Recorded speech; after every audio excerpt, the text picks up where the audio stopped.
You can't have a discussion of pec minor if you're not going to talk about rhomboids. And rhomboids are a really interesting one where I think people really get confused in light of their anatomy schooling. And we think that because the rhomboids are scapular retractors, that they automatically are going to save the planet.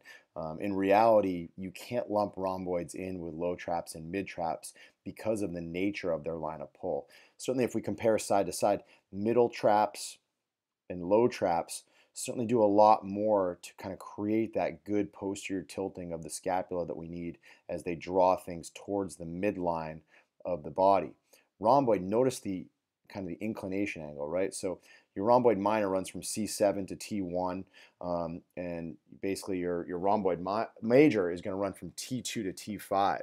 But the biggest issue is they attach along the inferior aspect of the medial border of the scapula. So if you draw a line kind of parallel between the rhomboids and the levator scapula, you realize rhomboids and levator are very, very comparable. The only difference is levator attaches a little bit higher up on the cervical spine. So the big kind of fallout from this is that as these guys get short and overactive, they actually pull the scap in a downward rotation. So you get this negative swiveling taking place that are effectively drawing us away from this idea of ball and socket congruency. As the socket is pulled more towards the midline and downwardly rotated, the relative position of the humeral head is forward and up. So we hang out on the top side of that joint. So you actually see more and more people who are really gritty and nasty in their rhomboids than you do people who are really weak in their rhomboids. So we have to be cognizant about how we cue certain things.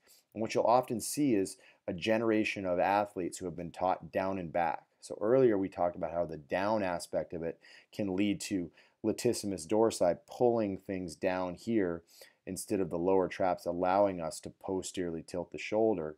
In this case, the back, in many cases, will be rhomboids yanking things towards the midline while creating downward rotation instead of getting low traps posteriorly tilting. So down and back was intended to give us a little bit of posterior tilt and some good activation there. In some people, we got scapular depression and an overactive lat. In some people, we got more of a scapular adduction, some more retraction and downward rotation because of overactive rhomboids. We've actually got a really cool case study so you guys can see this. But certainly this is an athlete, who is as pinched back as you can possibly imagine. And you look at the angle of the medial border of his scapula, he's definitely in a position of downward rotation. He's got an aggressive tugging towards the midline. You see the elbows actually hang out behind the body. So what that creates is a relative position of anterior gliding of his humeral head because his scaps are so far back the ball just has to ride forward in the socket. You watch these guys sprint, there's no arm swing out in front. The elbows kind of stay behind the body. This particular athlete wound up with a lot of discomfort, the superior border of his scapula up into his neck, because you realize that his rhomboids and his levator were cranking on all cylinders right here. So a guy like this is just begging for some good soft tissue work in here. He needs a serratus to kind of get that scap around the rib cage and oppose those dense, rhomboids that have been created. But unfortunately, a lot of times you'll see people who evaluate somebody like this and they don't even take their shirt off, and instead they just say, well, pinch your scaps back, it'll fix everything.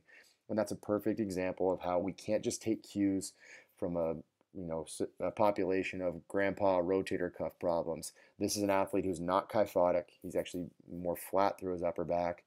His shoulder blades have been driven back as a result. So we need to give him a host of different cues to teach him good upward rotation to get that serratus moving the scap around the rib cage.